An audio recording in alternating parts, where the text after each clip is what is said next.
అందరికీ ముందుగా గణతంత్ర దినోత్సవ శుభాకాంక్షలు. సహజంగా అందరికీ ఆగస్టు 15 ఇండిపెండెన్స్ డే అంటే తెలుసు, కానీ రిపబ్లిక్ డే అనేది ఈ కాల పిల్లలకి చాలామందికి తెలియదు. అది అసలు ఎందుకు వచ్చింది ఏంటి అనేది కూడా చాలామంది దాని మీద దృష్టి పెట్టలేదనే చెప్పాలి. మనం చేసిన తప్పేంటయ్యా అంటే, ఈ స్వతంత్రం వచ్చినాక పుట్టిన పిల్లలు ఇప్పుడు వీళ్ళందరూ మనకే పెద్దగా తెలియదు. అలాంటిది మన పెద్దవాళ్ళు చేసిన త్యాగాలు కానీ యుద్ధాలు కానీ ఎవరికి తెలియదు. ఏదో మూవీస్ మూలంగా కాస్తో కోస్తో పిల్లలు తెలుసుకుంటున్నారు తప్పితే మన దేశభక్తిని పిల్లల్లో నింపాలి.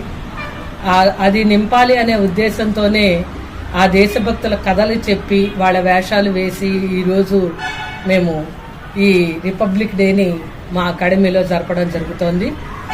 అసలు మనకి రిపబ్లిక్ డే ఇప్పటికీ 72వది. ఇది 77 ఏళ్ళు స్వతంత్రం ఉంది మనకి. మరి 72 ఏళ్లే రిపబ్లిక్ ఏంటయ్యా అంటే, మనకి స్వతంత్రం వచ్చిన కొత్తల్లో కూడా దాదాపుగా మనం బ్రిటిష్ రాజ్యాంగాన్ని ఫాలో అయ్యేవాళ్ళు మన వాళ్ళు.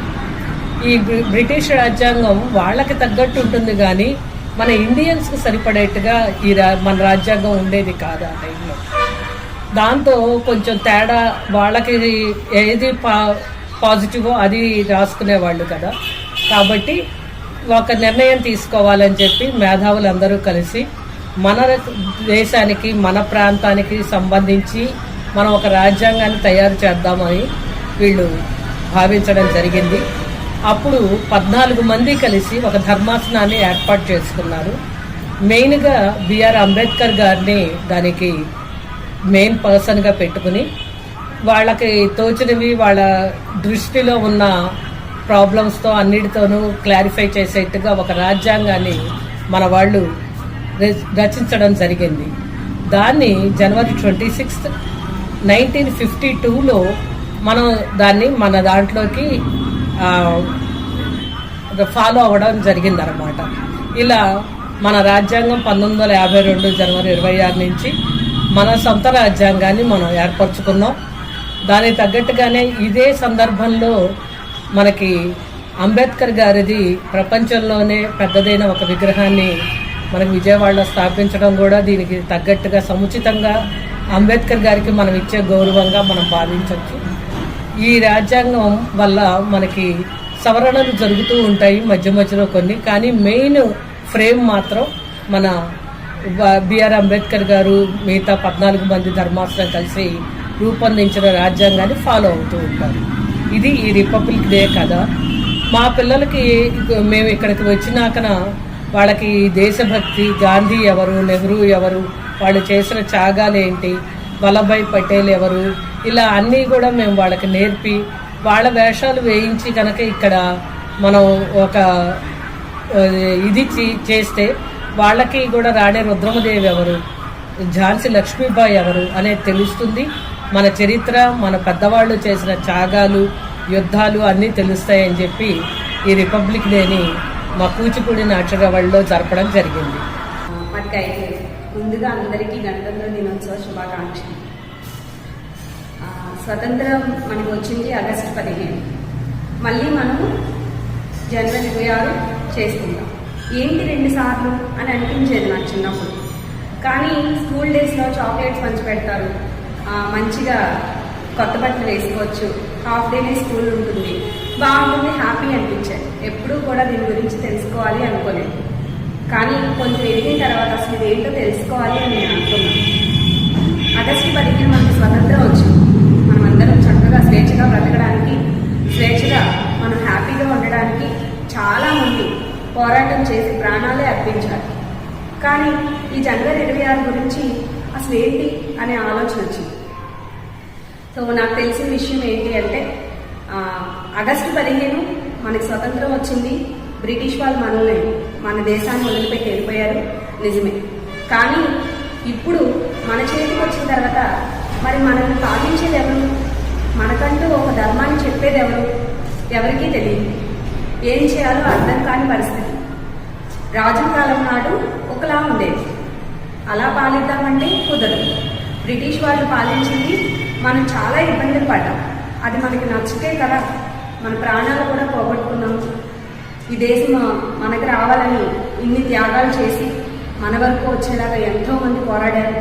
మరి ఎలాగా అనుకున్నప్పుడు మరి ఈ దేశం స్వతంత్రం కోసం పోరాడిన వాళ్ళందరూ కూడా కలిసి ఇప్పుడు మన ప్రపంచాన్ని, మన దేశాన్ని, మన ఇండియాని మనం పాలించుకోవాలంటే ఒక రాజ్యాంగం కావాలి. మంచి చెడు వివరించే ఒక రాజ్యాంగం కావాలి. మరి అలాంటి రాజ్యాంగాన్ని రాయడానికి ఒక గొప్ప వ్యక్తి కావాలి. ఈ రాసే రాజ్యాంగం ఎలా ఉండాలి అంటే ప్రతి ఒక్కరికి అనుకువగా ఉండాలి. మరి అలా రాసేవాళ్ళు ఎవరున్నారు అని చూసినప్పుడు అందరి నోట వచ్చింది ఒకటే మాట, డాక్టర్ అంబేద్కర్ గారు. ఆయన మాట వింటేనే ఎంతోమంది చిన్నారిలో కనిపించిన స్మైల్ వస్తూ ఉంటుందన్నమాట. ఎందుకంటే ఇవాళ ప్రతి ఒక్కళ్ళు కూడా చదువుకుంటున్నాము అంటే, ఇంత గొప్పగా ఉంటున్నాము అంటే సో దానికి కారణం ఆనాడు ఆయన రాసిన రాజ్యాంగం. కులమత భేదం లేకుండా ప్రతి ఒక్కళ్ళు కూడా అన్నదమ్ములుగా కలిసి ఉండి మనందరం కూడా చదువుల్లో ఉన్నత స్థాయికి వెళ్ళి మనకంటూ మనం కనిపెట్టిన వాటికంటూ ఒక గుర్తింపు రావాలని ఆనాడు ఆయన రాసిన రాజ్యాంగాన్ని ఇప్పుడు మనందరం కూడా ఫాలో అవుతున్నాం. అలాంటి రోజే ఈ జనవరి 26 రిపబ్లిక్ డేగా మనం సెలబ్రేట్ చేసుకుంటున్నాం. ఇవాళ నిన్నటి రోజుల్లో అందరూ శక్తిమాన్ని చూపిస్తారు, ఇంకోటి చూపిస్తారు. పిల్లలు ఎలా ఉండాలి అంటారు, స్పైడర్ మ్యాన్లా ఉండాలి అంటారు. కానీ ఒక్కసారైనా మన దేశం కోసం ప్రాణాలు పెట్టిన వాళ్ళకి లాగా ఉండాలి అని గుర్తు చేయాలి. అలా గుర్తు చేయాలి అని మా కైకులు నాట్య రవళి మా వల్లి మేడం గారు ఇక్కడున్న చిన్నారులందరితోనూ ఈ రిపబ్లిక్ డే గురించి వివరించి, భారత మాత ఎంతోమంది దేశ సమరయోధులు ఉన్నారు, నెహ్రూ గారు, గాంధీ గారు, అంబేద్కర్ గారు, ఇలా అందరిలోనూ ఒక్కసారి వాళ్ళందరినీ చూసుకునేలాగా రకరకాల గెటప్స్లో సో ఇంకొకసారి మన దేశ సమరయోధుల గురించి తలుసుకుంటూ మేము సెలబ్రేట్ చేసుకోవడం జరిగింది.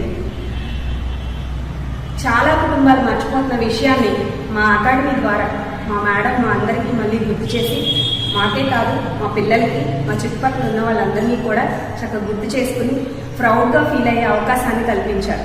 సో ఒకసారి మా మేడం గారికి థ్యాంక్ యూ సో మచ్. నిజంగా ఇలాంటి మంచి కార్యక్రమాలు జరపడానికి ఎవరూ కూడా ముందుకు రావట్లేదు. ఇలాంటి రోజుల్లో ఆవిడ ఇంత మంచి పని చేసినందుకు నాకు చాలా సంతోషంగా ఉంది.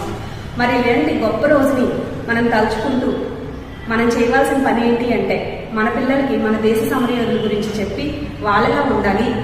సో వీడియో గేమ్స్లో కాదు, అసలు మన ఈరోజు అనుభవిస్తున్నాం ఈ టెక్నాలజీ ఇంతలాగా మెరుగుపడడానికి గల కారణం ఎవరు అని చెప్పి వివరిస్తూ చక్కగా మన పిల్లల్ని ఎంకరేజ్ చేయాలి.